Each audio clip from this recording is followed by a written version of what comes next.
কোন ইন্ডাস্ট্রিটা আমার জন্য ভালো হবে ফ্রিল্যান্স ওয়ার্ক করার জন্য। আমাদেরকে প্রবলেম সলভার হতে শিখতে হবে।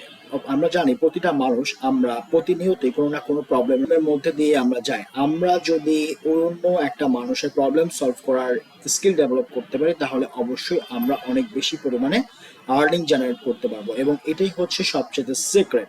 সো ফোকাস করব স্পেসিফিক ইন্ডাস্ট্রি, যেটা হতে পারে জুয়েলারি ইন্ডাস্ট্রি, হতে পারে রিয়েল এস্টেট ইন্ডাস্ট্রি, হতে পারে ক্লোথিং ইন্ডাস্ট্রি, বাট একটা মাত্র ইন্ডাস্ট্রিকে ফোকাস করতে হবে। ধরেন আপনি ডিজিটাল মার্কেটিং প্রফেশনাল হবেন রিয়েল এস্টেট ইন্ডাস্ট্রি এই ক্যাটাগরির ওপর বেস করে, তাহলে রিয়েল এস্টেট ইন্ডাস্ট্রিতে বর্তমান সময়ে এই ডিজিটাল প্ল্যাটফর্মগুলো অ্যাকচুয়ালি কিভাবে কাজ করতেছে এটা আপনাকে জেনে নিতে হবে। পাশাপাশি আপনার নিজেকে অপটিমাইজ করতে হবে বিভিন্ন সোশ্যাল মিডিয়া এবং সার্চ ইঞ্জিনে ওই ইন্ডাস্ট্রির জন্য, এবং রিসার্চ করতে হবে। ইন্ডাস্ট্রি এক্সপার্ট হিসেবে অবশ্যই আপনাকে রিসার্চ করতে হবে, জানতে হবে রিসার্চ আসলে কিভাবে করা হয়, অর্থাৎ বর্তমান এক্সপার্ট যারা আছেন তারা ওই স্পেসিফিক ইন্ডাস্ট্রিতে কিভাবে রিসার্চ করেন, এই বিষয়গুলো আপনাকে জেনে নিতে হবে।